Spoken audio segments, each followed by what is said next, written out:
ಇದು ಜನರಲ್ ಬಂದು ಗೌಡ್ರು, ಸೆಂಟ್ರಲ್ ತೊಗೊಂಡಿರೋ ಸಾಹೇಬರು. ಇವಾಗ ಇದು ಪೋಡಿ ಮಾಡಿಲ್ಲ ಅಂತ ಹೇಳ್ಬಿಟ್ಟು 35 ಗಂಟೆನೂ ಸೇರಿ ಗೌಡ್ರು ಲಿಸ್ಟ್ ಮಾಡ್ಕೊಂಡವ್ರು. ಇದೂ ಅದೂ ಮೂರಕ್ಕೆ ಎತ್ಕೊಂಡಿರೋರು. ಒಂದು ಬೋರು ಅದು ಆ ರೋಡಿಗೆ ಸಿಗ್ತದೆ. ಬಸ್ ರೋಡಿಗೆ ಸಿಗ್ತದೆ. 1 ಎಕರೆ ಒಂದು 35 ಕುಂಟೆ ಒಂದು. ಅದು ರೈಟ್ ಜಾಸ್ತಿ.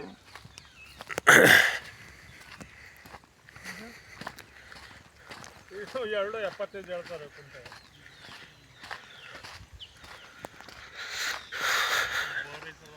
ಇದೆ ರೋಡು, ನೋಡ್ಕೊಂಡ್ರೆ ಅಲ್ಲಿವರೆಗೂ ಸಿಗುತ್ತೆ ರೋಡ್ಗೆ. ಈ ರೋಡ್ ಬೇಕಾಗಿಲ್ಲ, ನೋಡಿ ಅದು ಈ ರೋಡ್ ಐತಿ. ಇದು ಕಾರ್ನರು ನೋಡಿ, ಈ ರೋಡು ಸಿಗುತ್ತೆ, ಈ ರೋಡು ಸಿಗುತ್ತೆ.